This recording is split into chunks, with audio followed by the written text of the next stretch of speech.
अस्सलाम वालेकुम। हमारी जो लास्ट क्लास कल हुई है तो मैंने आपको वॉल्यूम ऑफ रेक्टेंगुलर प्रिज्म के बारे में बताया, लेकिन एक्चुअली इस पूरे के पूरे लेसन के अंदर ना आपको डायग्राम के हिसाब से जो है ना वॉल्यूम ऑफ प्रिज्म निकालना है। अब देखिए प्रिज्म यहाँ पे ना इन्होंने दो तरह के दिए हैं, एक रेक्टेंगुलर प्रिज्म दिया है और एक ट्रायंगुलर प्रिज्म दिया है। ट्रायंगुलर प्रिज्म के बारे में हमने कल आपसे बातचीत की थी, तो जो फार्मूला आपने ड्राइव किया था कि 1/2 और लेंथ इनटू ब्रेथ, ये हमारा फार्मूला था, सही है ना। इसको हमने आपको सॉल्व भी करना बताया था कि भाई ये किस तरीके से सॉल्व होता है। तो मज़ीद इसको उसकी एक्सप्लेनेशन को जो है वो मैं अपनी इस वीडियो में शामिल नहीं कर रही, क्योंकि ये मैंने आपको लाइव में सिखा दिया है। हाँ, लेकिन मैंने इसके होमवर्क के तौर पे जो क्वेश्चंस निकाले हैं सेलेक्टेड, वो तमाम तर चीज़ों की डिटेल मैं इस वीडियो में आपको प्रोवाइड कर रही हूँ, जो आपने सारे क्वेश्चंस करने हैं। क्योंकि जब आपकी टीचर पेपर बनाते हैं ना, तो ये आपकी एक्स्ट्रा प्रैक्टिस है, गाइडेड प्रैक्टिस है, इंडिपेंडेंट प्रैक्टिस है, स्पायरल रिव्यू, इसी से ये क्वेश्चंस बनाते हैं। तो जब आप इसकी अच्छी तरह तैयारी कर लेंगे तो फिर आपको जो है वो सवालात को करने में प्रॉब्लम नहीं होगी। तो इस वक्त और पेज नंबर चूँकि ज़ाहिर है आपका कैमरे का शो आइकॉन शो हो रहा है, तो मेरे पास क्लियर पेज नंबर शो नहीं हो रहा, तो लिहाजा मैं इसके स्टार्टिंग से बता रही हूँ कि वॉल्यूम ऑफ प्रिज्म हमारे पास दो तरह के इस लेसन के अंदर, एक रेक्टेंगुलर और एक ट्रायंगल। ठीक है, ट्रायंगुलर प्रिज्म के बारे में मैंने कल आपको बता दिया, जिसमें हमने ये फार्मूला इस्तेमाल किया था। ठीक है ना, तो ये तो चीज़ आप कर चुके हैं, होपफुली ये आपको अच्छी तरीके से आ गई होगी। अब हम जो रेक्टेंगुलर प्रिज्म के बारे में आपसे बात कर रहे हैं ना, तो आप ये देखिएगा कि रेक्टेंगुलर प्रिज्म के अंदर पहली बात तो ये आपको ये पता होना चाहिए कि रेक्टेंगुलर प्रिज्म है क्या। अब लाइक सपोज़ कि मैं एक डायग्राम यहाँ पे, और डायग्राम से ही आपने पहचानना है कि ये ट्रायंगुलर रेक्टेंगुलर प्रिज्म का वॉल्यूम निकालना है हमें या ट्रायंगुलर प्रिज्म का निकालना है। अभी जब मैंने आपका लेसन इमेज देखा तो मैंने देखा कि उसमें कुछ सवाल आपके रॉन्ग हुए हुए हैं। रॉन्ग इसलिए हुए हुए क्योंकि आपने डायग्राम को आइडेंटिफाई नहीं किया और आपने गलत फार्मूला वहाँ पे पुट किया है। ठीक है, तो लिहाजा आप बिल्कुल फार्मूले को ध्यान से पुट करेंगे। ये देखें, इस तरह की हमारे पास रेक्टेंगुलर फिगर की हमारे पास जो कैरेक्टरिस्टिक्स है वो क्या होती है कि टू लाइंस इनकी पैरेलल होती हैं, समझ रहे हैं, सही है ना। तो मैं यहाँ पर एक रफली डायग्राम आपको बना के दे रही हूँ, सही, ताकि आपको आइडिया हो। अब देखिए इसकी शेप बता रही है कि ये क्या है, एक रेक्टेंगुलर प्रिज्म है। देखो ट्रायंगुलर प्रिज्म तो नज़र नहीं आ रहा ना, उसमें त्रिकोण होती हैं, सही है ना। यहाँ पे पैरेलल लाइंस आपको मौजूद नज़र आ रही है, सही। तो ये वाली चीज़ जो है वो हमारी लेंथ कहलाती है, ये जो है हमारा बेस, ये लेंथ कहलाता है। ठीक है ना। इसके बाद हमारे पास जो एक और चीज़ है, ठीक है ना, ये जो चीज़ है हमारी, ये ब्रेथ कहलाएगी, यहाँ पर ये गिवन होगी, और ये जो होती है ना, ये जो लंबाई में, ये हमारी क्या है, हाइट है। तो डायग्राम को देखने के बाद आपने ये फैसला करना, क्योंकि यही वो सारी चीज़ें हैं, क्योंकि ये आपके क्वेश्चन में ना डायग्राम गिवन होती हैं। कभी कभी वो लेंथ ब्रेथ हाइट भी देंगे आपको, तो आप जब आपको लेंथ ब्रेथ और हाइट दें तो आप समझ जाओ कि भाई ये तो वॉल्यूम ऑफ रेक्टेंगुलर है, वॉल्यूम ऑफ ट्रायंगल तो है ही नहीं है। वॉल्यूम ऑफ ट्रायंगल के अंदर तो लेंथ और ब्रेथ होती है खाली, समझ रहे हैं ना। ट्रायंगुलर के अंदर जो ब्रेथ होती हैं वो दो होती हैं। ये आपने कल ही की क्लास में हमने आपको कल ये वाज़े तौर पे बताया है ये डिफरेंस। तो अब आपने देखा ये डायग्राम है, ठीक है ना। तो ये डायग्राम क्या है हमारी, रेक्टेंगुलर। तो जब रेक्टेंगुलर प्रिज्म आए ना, तो आपको ये फार्मूला, जैसे इसका याद है तो इसका भी फार्मूला याद होना चाहिए कि V बराबर होता है LWH के। लेंथ, ब्रेथ और हाइट, ये तीनों चीज़ें गिवन है। आई बात समझ में। तो ये तीनों चीज़ें आपके पास गिवन होनी चाहिए। अच्छा, हमारे पास जो हम इस वक्त आपको एक्सप्लेन करने जा रहे हैं वो है एग्जाम्पल नंबर 1। एग्जाम्पल नंबर 1 ये कि find the volume of rectangular prism. एक रेक्टेंगुलर शेप आपको गिवन है, फाइंड द वॉल्यूम ऑफ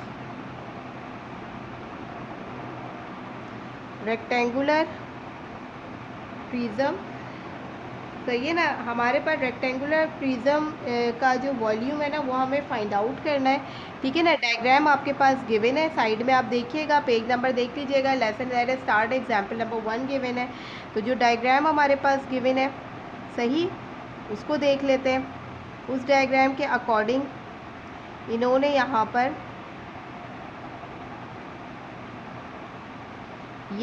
ठीक है, इस तरह से डायग्राम गिवन है। ये 5 सेंटीमीटर दिया हुआ है, ठीक है, ये 4 सेंटीमीटर दिया हुआ है, और ये जो हाइट है ना, ये वाला हिस्सा ये इन्होंने दिया हुआ है आई थिंक 7 सेंटीमीटर, 3 सेंटीमीटर। सही है। अब देखिए, मैंने आपको यहाँ डायग्राम में ऑलरेडी बता दिया, तो ये क्या है लेंथ, ये क्या है ब्रेथ, ये क्या है हाइट। अब आपने कुछ नहीं करना, अब आपने सबसे पहले डायग्राम को पहचानना है कि ये क्या है, रेक्टेंगुलर है, ये ट्राइंगल नहीं है। अगर आप यहाँ ट्राइंगल का फार्मूला लगाएंगे तो गलत हो जाएगा। ये जो हुआ है आपकी बुक के अंदर कि आपने डायग्राम देखी नहीं, रेक्टेंगुलर प्रिज्म है, वो साफ दिख रहा है कि पैरेलल लाइंस मौजूद है और रेक्टेंगुलर की शेप है, और आपने वहाँ पे ट्राइंगुलर प्रिज्म का फार्मूला लगा दिया, तो लाजमी वो गलत हो गया। तो वॉल्यूम हमारा किसके बराबर है, LWH।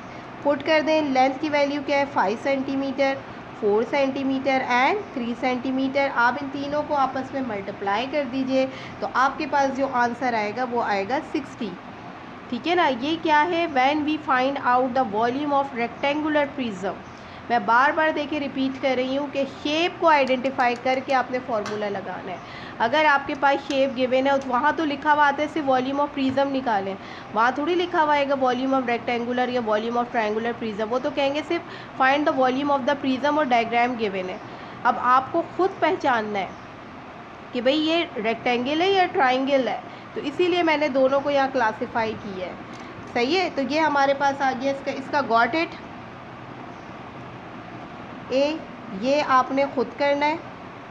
सही है, समझ आ गए। इसके बाद जो जो चीज़ें हम आपको बता रहे हैं ये सारी चीज़ें आपका वर्क है, और आपके पास अच्छी खासी छुट्टियां, आप इसे बासानी करके अपनी तमाम तर जो डिफ़िकल्टीज़ हैं या जो भी आपने अभी ज़ाहिर है आपने जो अपना एक क्विज़ के अंदर नंबर खोए हैं ना, तो आप इसको कवर करें ताकि आपका रिज़ल्ट दोबारा से कवर हो अच्छे तरीके से। गाइडेड प्रैक्टिस में हमारे पास देखिएगा 1, ठीक है, और ये देखें 1 तो आप खुद करेंगे। नंबर 2 गाइडेड प्रैक्टिस का जो नंबर 2 है ना, ये गलत हुआ है। सही है, इसे करेक्ट करेंगे। किस तरीके से करेक्ट करेंगे कि देखें इन्होंने यहाँ पर ये रेक्टेंगुलर प्रिज्म है। पहली बात तो मैं ये आपको बता दूँगी, ये सवाल रेक्टेंगुलर प्रिज्म है और आपने वहाँ पर 1/2 वाला फार्मूला यूज़ किया हुआ है, ये इसी वजह से ये सवाल आपका गलत हो गया। तो आप इसको सॉल्व करेंगे तो इसके अंदर इन्होंने हाइट दी हुई है 3 यार्ड्स, ब्रेथ दी हुई है 7 यार्ड और लेंथ दी हुई है 5 यार्ड। ठीक है। अब आप बासानी ज़ाहिर है 3 चीज़ें गिवन है रेक्टेंगुलर प्रिज्म में, ये वाला फार्मूला लगा के इसको सॉल्व करेंगे तो ये आपका करेक्ट हो जाएगा। ये जो गलतियां हैं ना आपकी वो भी मैंने आपको बता दी हैं, तो ये आपने करेक्ट करना है।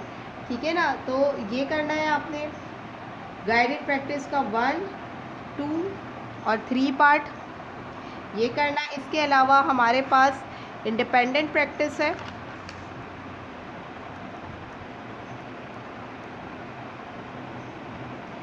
ये आपने सारे क्वेश्चंस करने हैं और करके पेन से कीजिएगा और मुझे पूरा क्लियरली इमेज शो कीजिएगा ताकि मैं इसकी गलतियाँ यहीं पकड़ लूँ।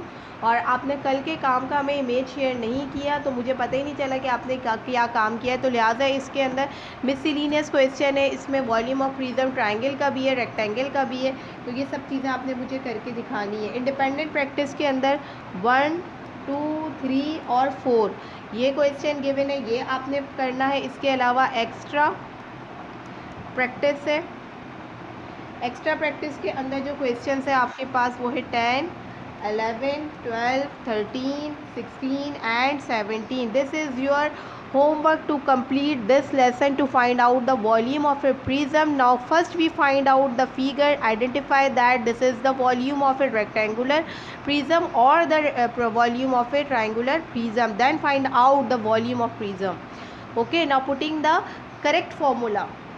If you identify correct, अगर आप आइडेंटिफाई करेक्ट करोगे तो ही आप करेक्ट फार्मूला पुट करोगे। तो अभी जो आपके इमेजेस में मिस्टेक्स आ रही है ना वो सिर्फ इसीलिए आ रही है कि आप क्लासीफाई नहीं कर पा रहे कि ये रेक्टेंगुलर प्रिज्म है या ट्रायंगुलर प्रिज्म है। सही, तो ये मिस्टेक आप दूर करेंगे। इस वीडियो को खासकर बनाने का मकसद इस लेसन को सम अप करना था, प्लस जो चीज़ें इसमें रह गई थी। कल की क्लास में हमने आपको जो है volume of prism triangular shape का निकालना सिखाया, बट इस वीडियो के अंदर हमने आपको सारी चीज़ें मिक्स करके बताई ताकि ये सारे क्वेश्चन जब आप सॉल्व करेंगे तो आपको इंडिपेंडेंटली पता चल जाएगा कि भाई मैं क्या चीज़ की मिस्टेक कर रहा हूँ। जैसे आपने अपनी बुक की प्रैक्टिस के अंदर सवाल गलत किए हुए जो आपके टीचर ने रॉन्ग भी किया हुआ है, तो उसको करेक्ट करें, उसकी ये गलती थी जो मैंने अभी आपको इस वीडियो में भी बता दी, और आगे सवालों में भी अगर इस तरह की मिस्टेक है तो उसको करेक्ट करके आप पेन से कीजिएगा। साफ़ सुथरा बड़ा बड़ा करके काम किया करें और टेढ़ा मेढ़ा नहीं लिखा करें, तरीके से काम किया करें ताकि टीचर को भी लगे कि भाई ये प्लान स्टूडेंट है। आप जो टेढ़ा मेढ़ा मल्टीप्लाई वगैरह करते हो ना, तो इससे पता ये चलता है कि भाई ये रफ़ एंड टफ स्टूडेंट है। तरीके से, सीधे तरीके से काम करें, कोई जल्दबाजी नहीं है, आराम आराम से करके आप फिर उसका आंसर निकालें। आगे बात समझ में? तो होपफुली ये वीडियो आपको समझ आ गया होगा, इसका डिफरेंस भी आपको समझ आया होगा। और ये सारा काम शेयर करके, क्योंकि ज़ाहिर है अब ईद हॉलीडेज़ आपकी स्टार्ट होने वाली हैं, तो मैं हरगिज़ आप पे ये सितम तो खैर नहीं करूँगी कि मैं आपसे बोलूँ भाई ईद के 2 दिन लेके बैठ जाएँ आप, लेकिन टाइम है आपके पास, तो इस टाइम के अंदर जो है वो आप अपना ये काम कंप्लीट करेंगे, इस लेसन को क्लियर करेंगे। क्योंकि मैं बार बार आपको देखे समझा रही हूँ कि अब आपको अपना ये वाले क्विज़ का रिज़ल्ट जो है ना, अपने पुराने वाले रिज़ल्ट को जो है वो स्विच करना है, ताकि ये रिज़ल्ट आपका बेहतर आए, बेहतरीन आए, बल्कि ताकि वो नंबर आपके पीछे बैक पे चले जाएँ। तो ये उसी वक्त होगा जब आप बिल्कुल तरीके से तवज्जो के साथ काम करेंगे। आई बात समझ में? तो इंशाअल्लाह ताला फिर आपसे इसके बाद, जब ईद के बाद आपसे हमारे जो लेक्चर्स कंटिन्यू होंगे, तो उसके अंदर हम लाइव भी रखेंगे, उसमें मैं डायरेक्टली आपको क्वेश्चंस दूंगी, तो वो आप मुझे उसी वक्त सॉल्व करके दिखाएंगे। लेकिन आपको फ़ॉर्मूले याद होने चाहिए, शर्त ये कि फ़ॉर्मूले आपको याद होने चाहिए। ओके, जज़ाकल्लाह।